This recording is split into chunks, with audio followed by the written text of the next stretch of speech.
kumusta? Ba't nandiyan ka pa? Akala ko nag-resign ka na. If you're looking for a sign to resign, ako na yun. Maraming Pilipino ang hindi nasisiyahan sa kasalukuyang pamumuno ni Pangulong Ferdinand Bongbong Marcos Jr.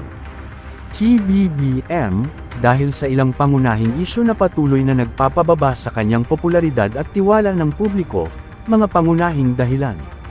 Pagtaas ng presyo ng bilihin at kakulangan sa ekonomikong pag-unlad. Bagamat bumaba na ang inflation sa target range ng Bangko Sentral, nananatiling mataas ang presyo ng mga pangunahing bilihin tulad ng bigas, na umaabot pa rin sa 42 piso kada kilo, malayo sa ipinangakong 20 piso kada kilo.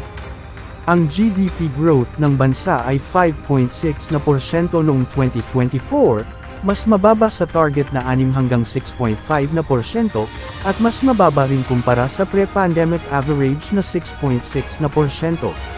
Ayon sa isang survey, 63% ng mga pamilyang Pilipino ang nagsabing sila ay nabubuhay sa kahirapan, pinakamataas sa loob ng 21 taon. Kakulangan sa matatag na pamumuno at mabagal na aksyon. Tumagal ng 19 na buwan bago makapagtalaga ng full-time na mga kalihim para sa Department of Agriculture at Department of Health, na nagdulot ng pagkaantala sa mga kritikal na serbisyo. Ang mga pangako tulad ng pagbaba ng presyo ng bigas ay hindi natupad, na nagdulot ng kawalan ng tiwala sa pamahalaan. Paglala ng alitan sa pagitan ng mga pamilyang Marcos at Duterte. Ang dating alyansa sa pagitan nina Marcos at pangalawang Pangulo Sara Duterte ay nauwi sa matinding alitan, kabilang ang mga akusasyon ng korupsyon, pagbabanta, at impeachment.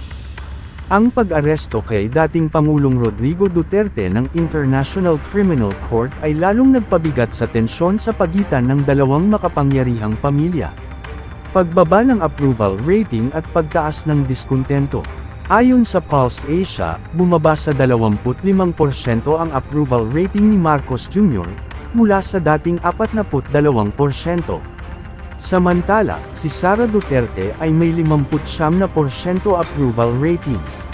Sa isang survey ng Publicus Asia, tumaas sa 45% ang anti-administration sentiment, habang bumaba sa 15% ang suporta sa administrasyon.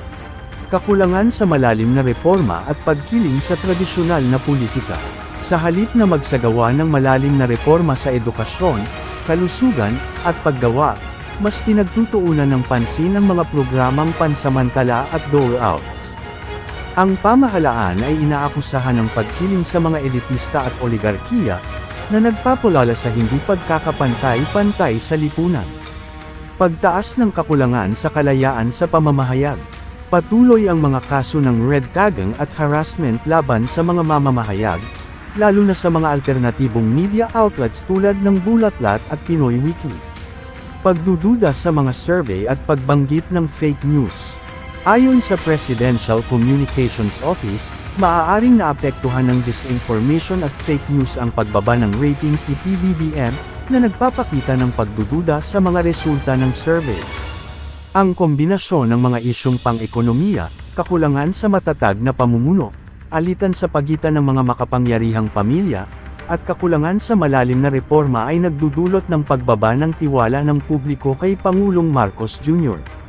Sa kabila ng mga pagsisikap na baguhin ang imahe ng administrasyon, nananatiling mataas ang antas ng diskontento at kawalan ng tiwala ng maraming Pilipino.